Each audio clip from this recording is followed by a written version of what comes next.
for showing up. My name is Laura. I am a pharmacist. I've been a pharmacist for 20 years.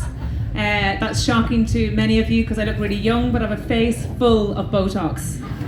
So I'm single-handedly keeping Allergan in business all by myself.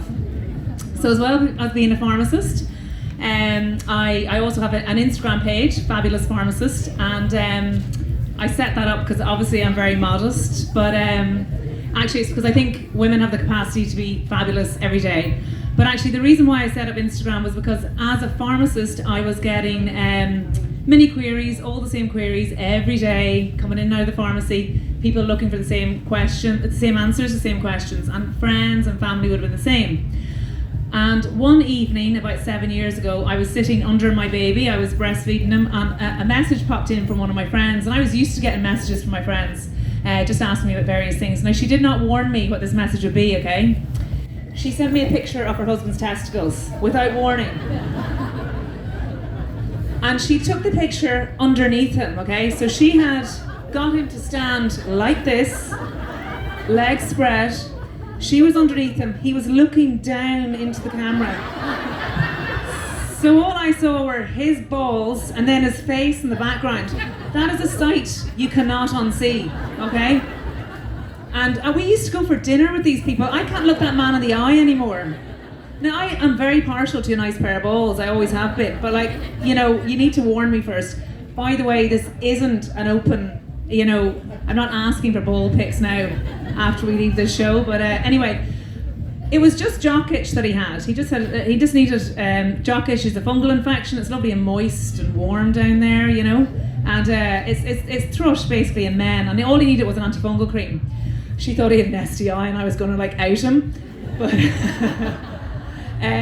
but anyway, so it made me think, Jesus, that's really simple to me. I knew exactly what it was, and so I said, I'm going to go on Instagram or, you know, on social media. I'm going to put out, you know, information in really unbiased way so people know how to treat really simple medical problems. Now, I didn't put his balls on my first post. That came afterwards. I eased people in gently, you know. But that's how it all started.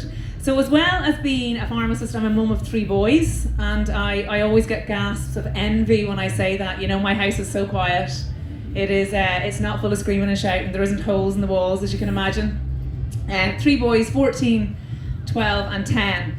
And life is very busy. They're all in the GAA. Once you're in the GAA, it's like the mafia. You can't get out until you die. So even on my way down here today, one of my lads had a hurling festival, and hurling festival means the mammies of the surrounding teams need to make ham sangers for everyone. So I was busy making ham sandwiches, and my husband's sitting at the table downloading a UFC fight, you know, piracy or whatever. He's not doing it legally anyway.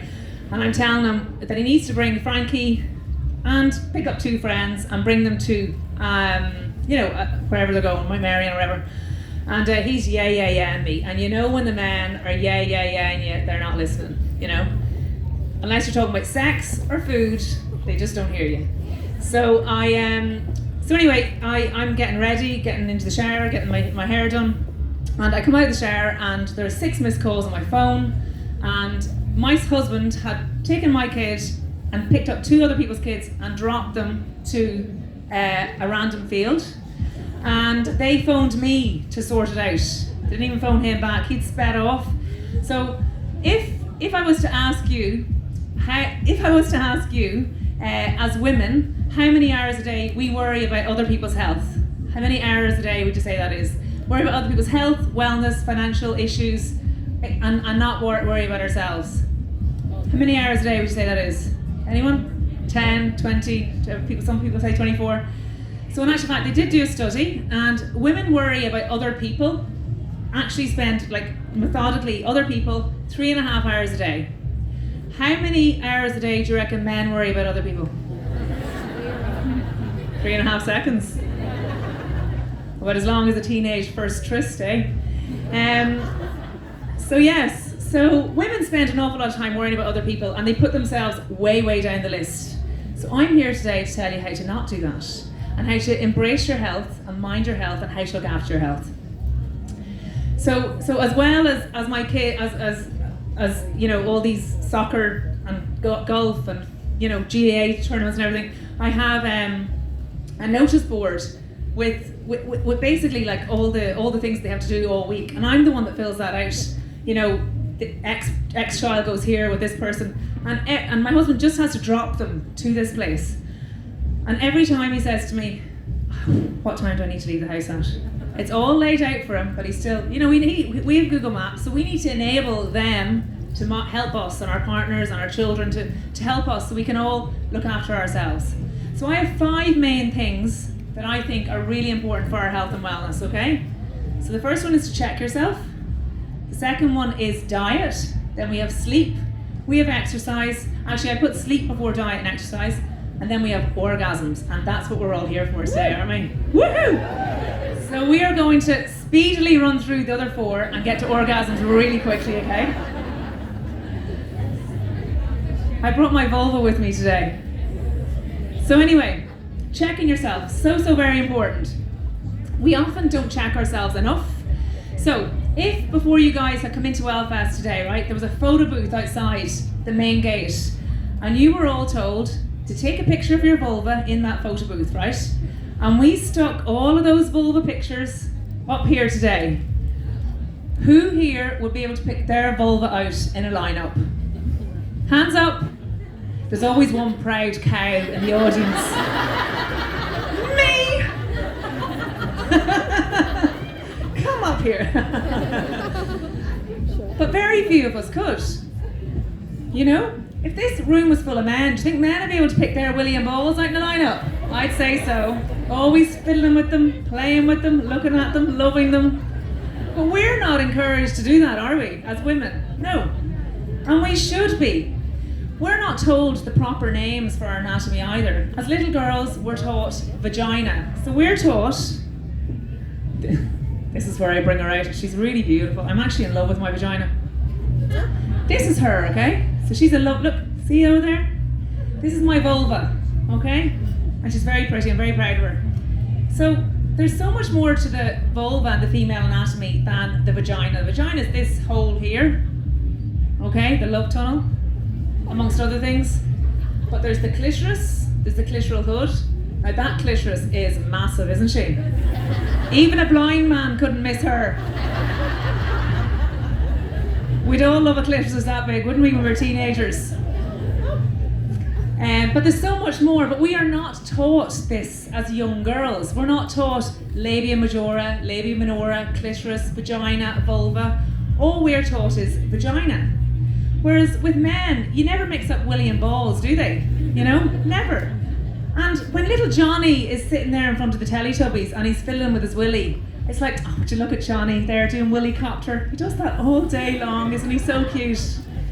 But if you have a little girl doing that, you automatically tell her to take her hands out of her pants. She shouldn't be touching herself, you know?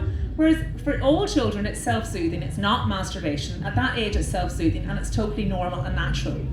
But if we don't give girls and boys the correct terminology for their vulvas and their penises and testicles, so we do it with boys, we don't with the girls, how can they grow up to be unashamed of their bodies, unashamed of their vulvas and vaginas, and to talk about it when things go wrong or when there's issues with them?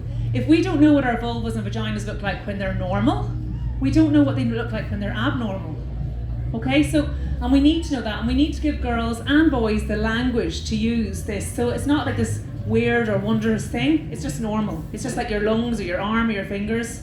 So when my vulva arrived there a few months ago, and I proudly opened up the box and I had her on the kitchen table, and my youngest, who's 9, came in from school, and he walked in from school, you know, like full of it, wanted to tell me what to say, and he took one look at it on the kitchen table and he's like, oh my god, Mum, is that what I think it is? And I said, well, what is it, Frankie?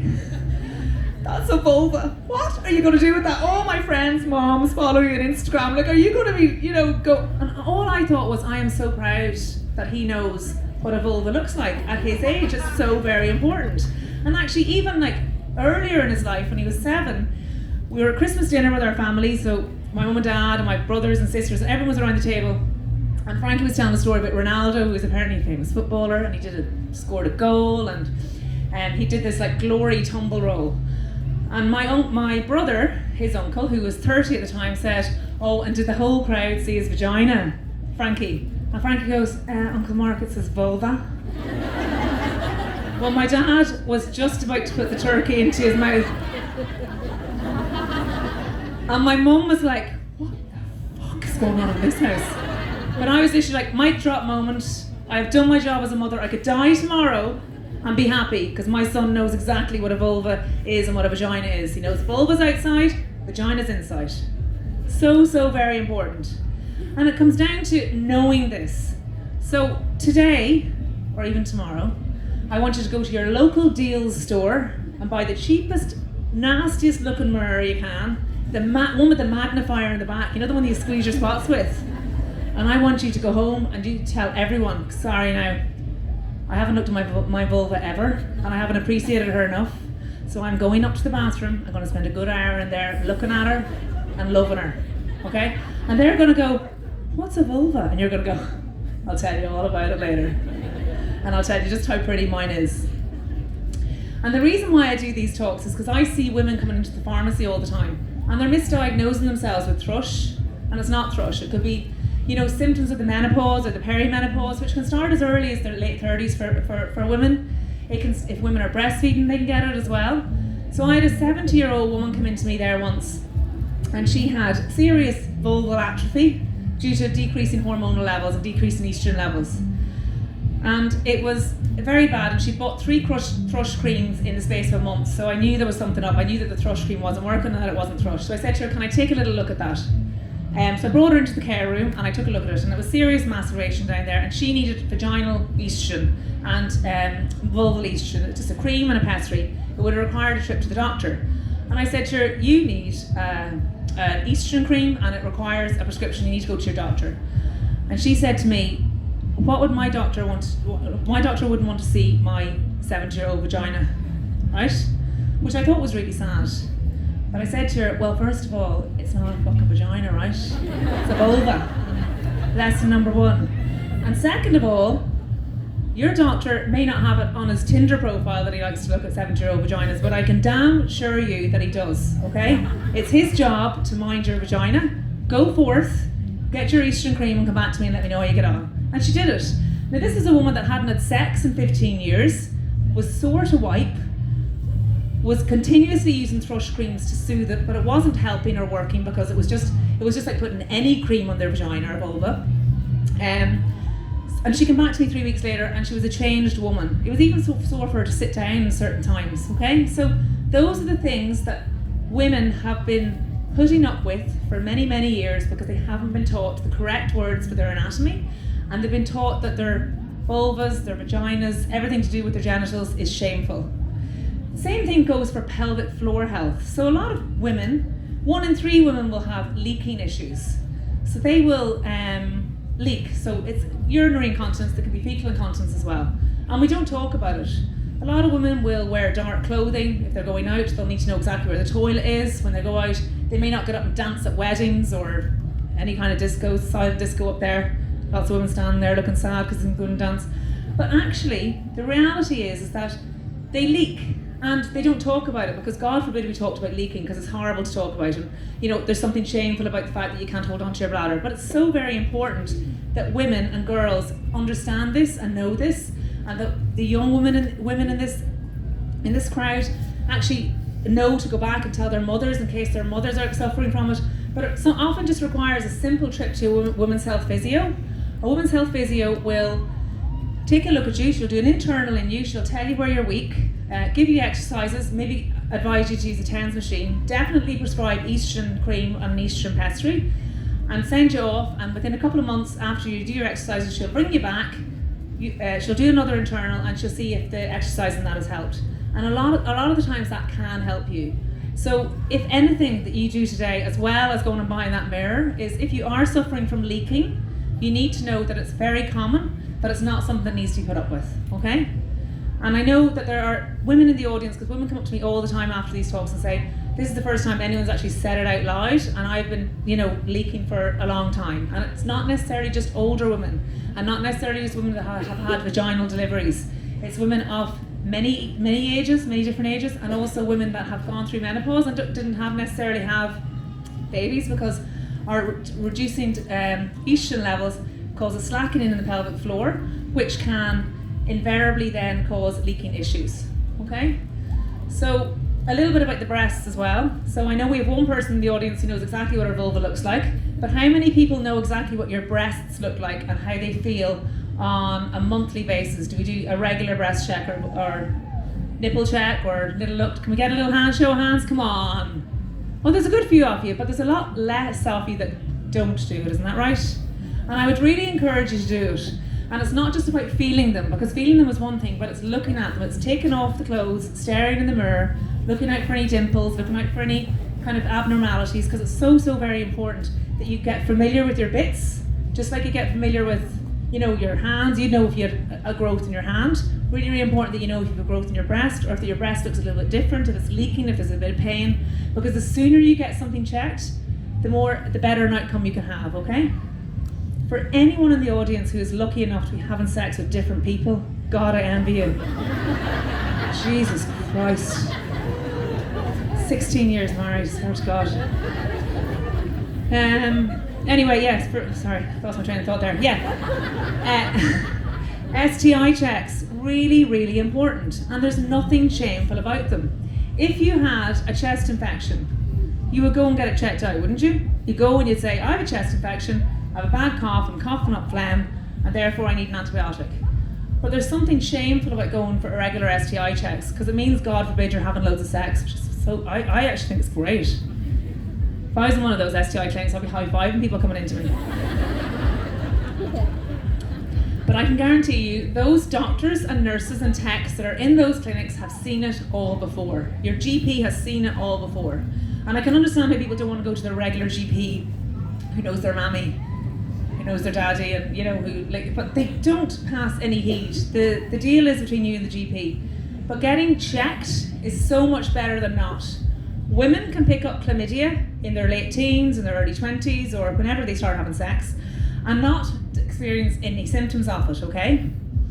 So then the chlamydia can do its job on the woman's reproductive system, and then they can go to try and have babies, and their fallopian tubes might be damaged as a result of the chlamydia infection that wasn't treated early enough. So as I said, STI checks really important, and get them done regularly, okay? Sleep is really important too, because if you don't get enough sleep, you don't let your body regenerate and rejuvenate itself. I would put sleep above diet and exercise, because once you get enough sleep, you wake up with energy. You're not reaching for the biscuit tin, you can exercise. So it's so very important.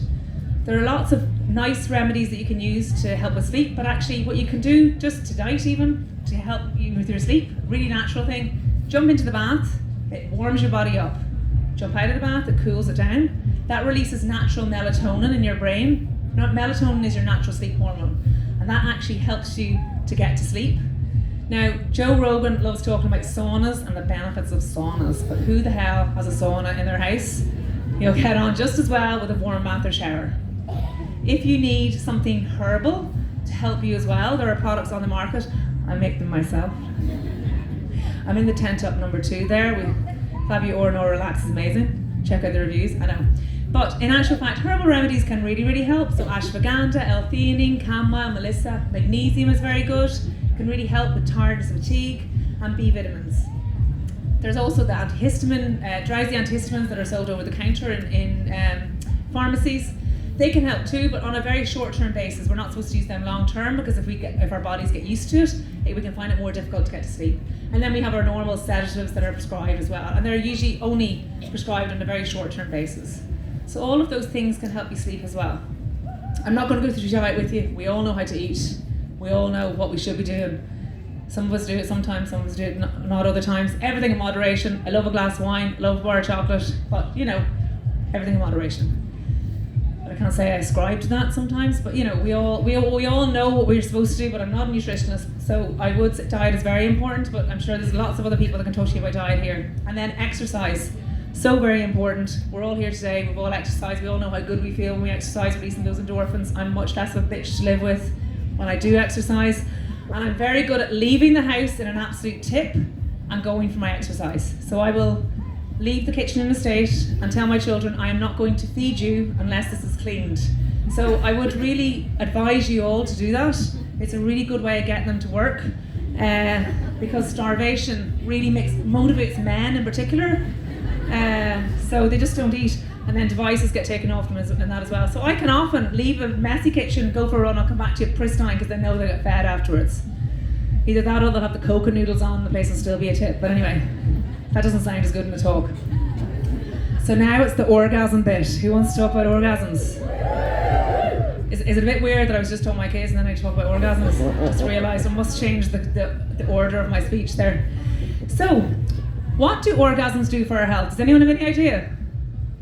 Come on, you've got to know. Stress relief. Stress relief to the lady in the green leggings. Absolutely. Mood booster. Great exercise depending on how enthusiastic you are. Any cowgirls here? And also, it is a cure for the hiccups. Did you know that? It is. The Canadian Family Journal of Medicine has a study done, and it is called Sexual Intercourse as a Potential Cure for the Intractable Hiccups.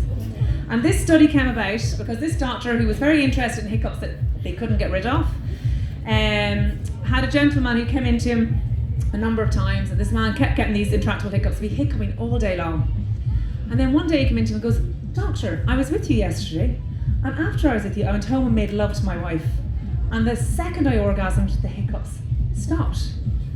And the doctor was like, "This sounds like a very interesting study. I'm going to be a total pervert and go and recruit lots of people to do a clinical study to see if this actually works."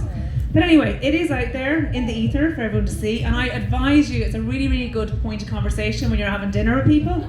Someone gets the hiccups, you're like, "I know exactly what you need." I do it all the time in the pharmacy. I have to say, actually, I'm not actually offering you sex though, you have to go and do that with yourself or your partner. But it does make for a good topic of conversation. So, orgasm is very good for our health. So we need to know, I don't need to tell you how to orgasm, but we can't have good orgasms if we don't have good sexual health, sure we can't. Which brings us back to talking about our vulvas and our vaginas in a really natural way. Like, I want you to go home and be talking about it over dinner tonight. Like, "Hey, pass the chicken. Did I tell you about my vulva today? She's been, remember Charlotte in Sex and the City, and she had a depressed vagina and she took Prozac for it? You shouldn't need to take Prozac for your vagina. Your vagina should be happy. You should appreciate her for the vagina that she is." So there are things that you can do to help with your vaginal health, even as we're aging and as our vaginas are changing or our vulvas are changing due to decrease in estrogen levels. It all sounds really like, oh God, it's awful and all these bad things happen. But there are ways and means around it. There are products that you can use. There are little things like this that you can use. So, if sex is painful, okay, we shouldn't be having sex if it's painful. And it can be painful in women that are getting that little bit older. Vaginal moisturizers are really good to actually start the ball rolling if you are experiencing discomfort in your vulva or your vaginal area. So I would always say, like, moisturize your face and your fanny, okay? Not with the same product. You don't want putting, AHA down there. Oh, glycolic peel, could you imagine? But no, there are products out there that are really good and help. They form a barrier. Sometimes you only need to use it like 3 times a week, but they are very good to help the integrity of the vagina, the integrity of the vulva as well. And it's so very important as well that when we're using lubricants when we're having sex, which a lot of women will need as they get older because there's a natural dryness there. And I would always say to someone, if you had a dry face, you wouldn't put something that tingles on your face, would you? Or something that heats it up.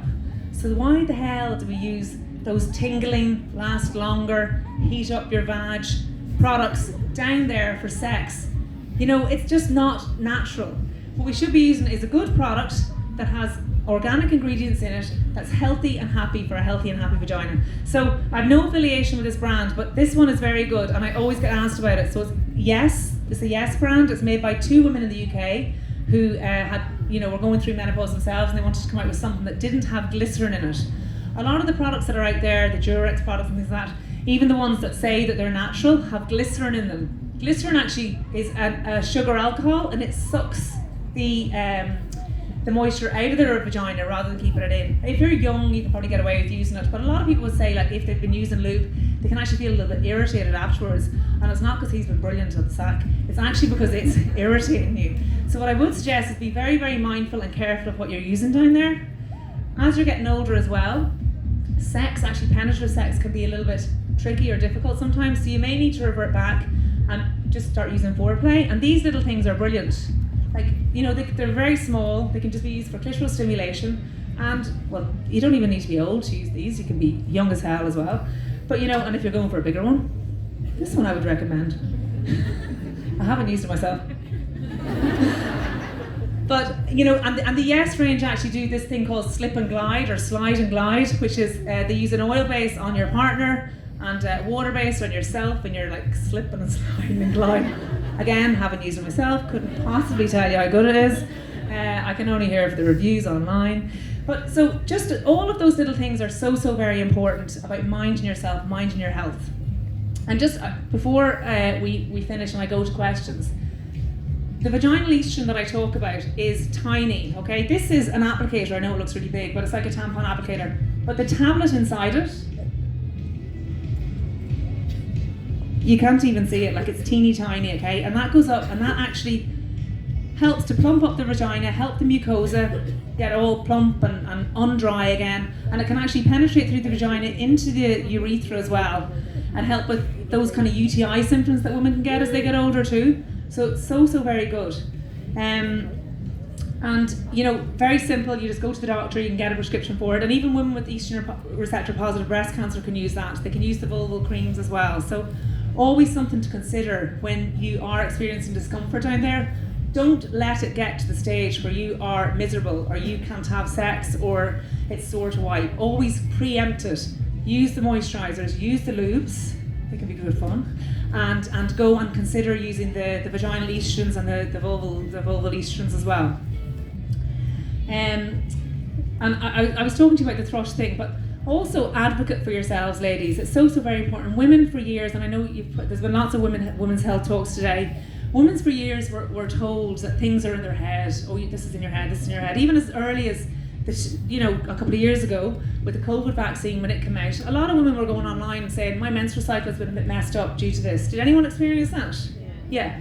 So, but when they went online or when they went to their doctor and they were told, oh no, that's the pandemic, actually, you're just a bit stressed, you know. How many women over the years have been told, you're just a bit stressed, it's all in your head?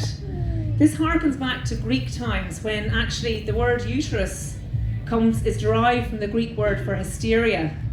So it's all of that negative connotation for women, women's health, our vaginas, our vulvas, and the fact that we're just a little bit more complicated than men. I'm happy to be a little bit more complicated than a man, because I'm fantastic, fabulous even, you know?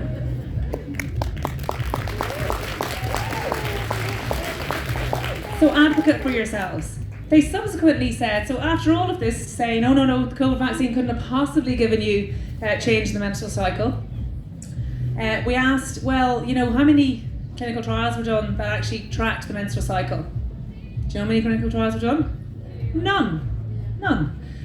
But they were, you know, antagonistic enough to say, well, actually, but it couldn't possibly affect it. Of course it could affect the menstrual cycle. In your uterus, there is an immune system. There is blood. It's going to respond to an inflammatory response.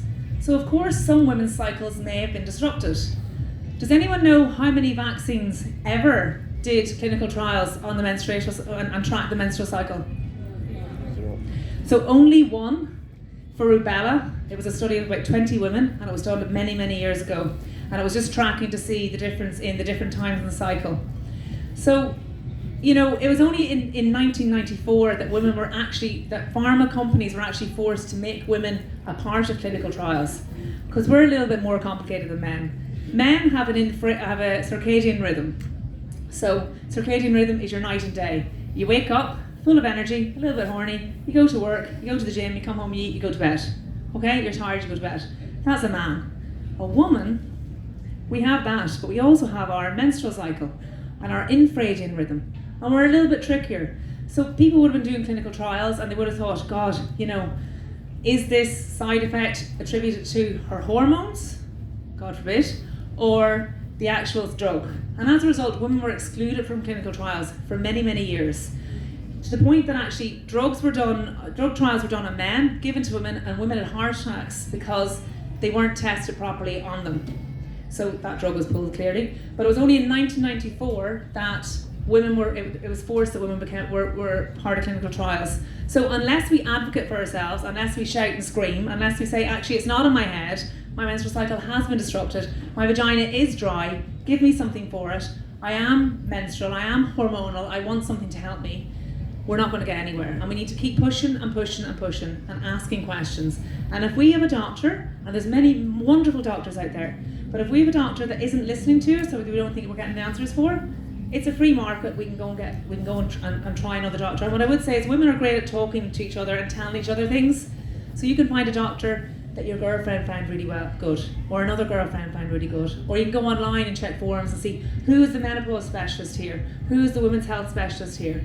It's easy enough to find that access to care now. And what I would say to you is to advocate for yourselves and to do it. And it's only through talking to each other and appreciating our vaginas that we'll get the health care that we need. Thank you very much.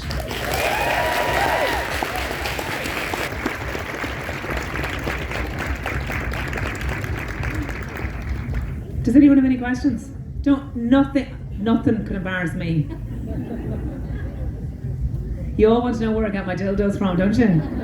Do you know the Perf Becker in Boots that I went and bought them from? I bought them all, bought like 10 lubes and about 6 vibrators, and it was some young fella put them through the till. It was like beep, beep, it was going redder at the time, you know? And I was just standing there like, saying nothing. If you don't want to ask a question, I'm up in the tent, the second tent in, at the fabu stand with my mushrooms. But ask away, ask a question. I'll be happy to answer. God, I'm all stunned now. Is there no... I think the man in the purple top wants to ask a question. He does. He was laughing the whole way through my talk. I spotted him. He loved it. He's learned loads. Hey, do you want to come up actually and we'll do a little Where's the labia majora? No? Okay.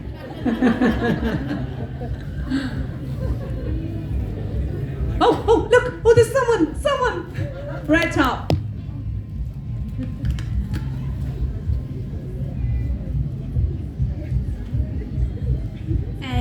I'm recently a mother that was breastfeeding there, and it was only yesterday when I saw that you put up on Instagram about that tablet about vaginal dryness. I didn't know about it, and could have done one a few months back.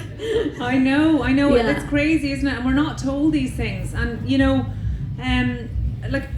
breastfeeding can often mimic menopause. Like I remember sweating so much when I was breastfeeding as well, because the hormone levels fluctuate so much, and the estrogen's down, the progesterone's up. So yeah, it absolutely can. And a little bit of vaginal estrogen can just make life so much easier, you know? Yeah. So absolutely. Yeah. 100%. So I'll be telling all my friends. Viva la vulva! You have another one here? Hi, so what would you say for the overactive bladder? Like, is there anything? There absolutely is. Like, There is a trip to the women's health physio, and there is estrogen. Estrogen can really help too. Estrogen pessaries and cream, and it can make a massive difference to women. So, and women's health physios are actually the one profession here in this country that we don't rate highly enough. In France, they absolutely adore vaginal health. They are mad for it. Women get 6 months of free physio after they've had each baby. We can have our babies. We're told, go home now and breastfeed for 2 years and do your pelvic floor exercises, and we're not going to give you any support. Yeah? So, and unfortunately, women's health physio, unless you've literally got a 3rd degree tear, which is right through to your anus, you're going to be waiting in the public system for years. So you need to spend the money, but they're not exorbitantly expensive. Like maybe €100 for one appointment, and then the second to follow up. So it is absolutely 100% worth it. You will get the exercises that you need, and it's amazing. And even I talk about exercise and bone health in women is so important as we age too. Getting our vitamin D and our K2 into us, because K2 helps the vitamin D drive the calcium into the bones and not the arteries. The arteries, because we have cardiovascular disease, but it's so very important that when we are lifting weights, because we know we should be lifting weights, that we're not aggravating a prolapse. And many women are going around with prolapses that they don't know that they have. The last thing you want to do is be swinging this massive kettlebell around and half your bladder hangs out. And that's actually, it can really be damaging. When I had my third baby, about, oh God, love this poor fecker, about 3 months after I had him, I went to the gym to get a program. And this young lad, he was 19, he was like doing this whole, oh, this is what you do and you get real toned with this. And I said, are you going to give me a prolapse of this? And he goes, huh? And I said, is my vagina going to fall out? Well, that poor fella, I never saw him in the gym again. But so very important that we get the proper exercises. So going to a women's health physio is that first point of care. And then if you are doing weight bearing exercises, really, really important that you're not lifting too heavy a weight, that you're talking to a PT who knows exactly what they're talking about when it comes to women who have had vaginal deliveries, even cesarean deliveries, so very important, because the baby still puts pressure on the body, and post-menopause or during perimenopause, menopause, someone that knows what they're talking about. Generally, a female PT will be very good, and I'm not like saying that men aren't, but they will know about, a lot of them have had babies themselves, they know what to do and stuff like that, so that's what I would say. Yeah, I've never had any babies, but so I think it was from a UTI actually. Yeah. But I did actually do, a few years ago, I did go to a physiotherapist and she gave me the exercise and everything, and I was doing them. Yeah. But really, like, I mean, you have to, do them really forever, I think. You do. You have to do them forever. It's maintenance. It's like moisturising your face. You do it forever. Yeah, but they didn't. I still have the problem, basically. Like, okay, well, you need to go back to the physio or go to a different physio and get the issue looked at. But you may need vaginal estrogen or vulval estrogen. Okay. Yeah, absolutely. Thank you so much. No problem. Anybody else? I love an old STI question. Any of you lucky bastards out there want to give me an STI question? Go on. I've gonorrhea. Yes, okay, I know.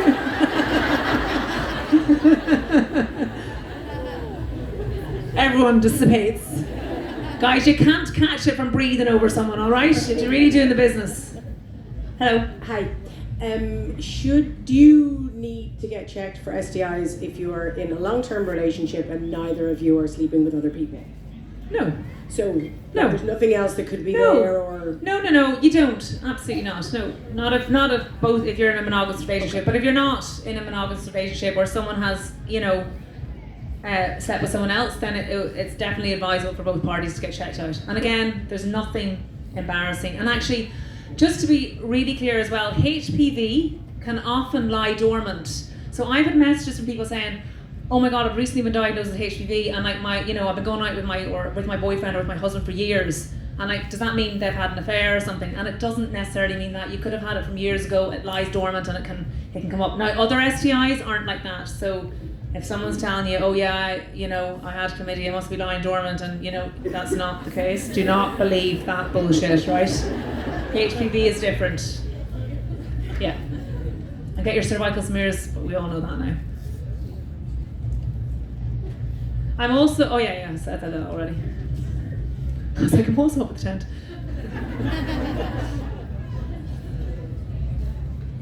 Oh!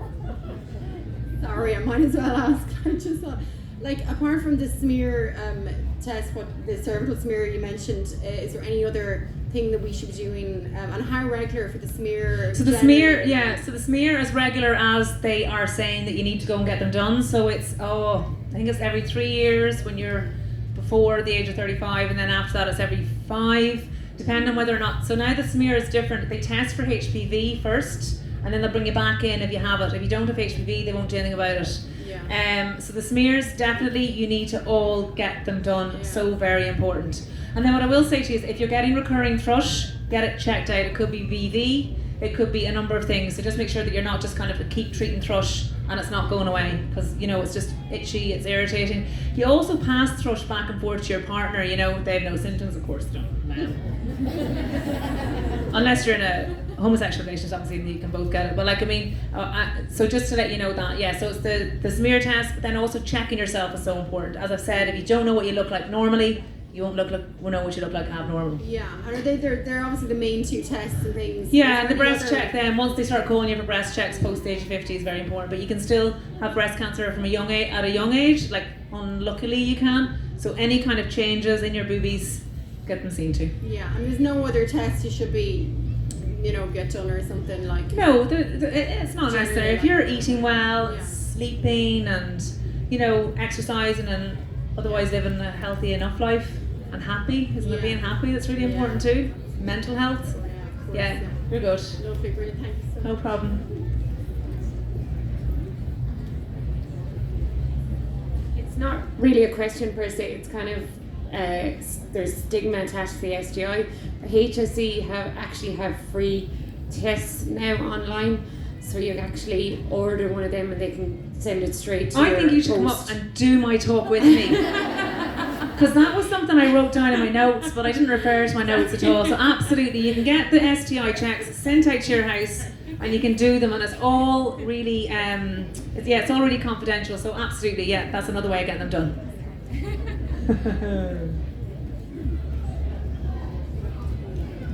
No one? Okay. Well, listen, if you want to come up and talk to me, I'm still up there. I'd love to see you. Otherwise, go forth and look at your vulvas.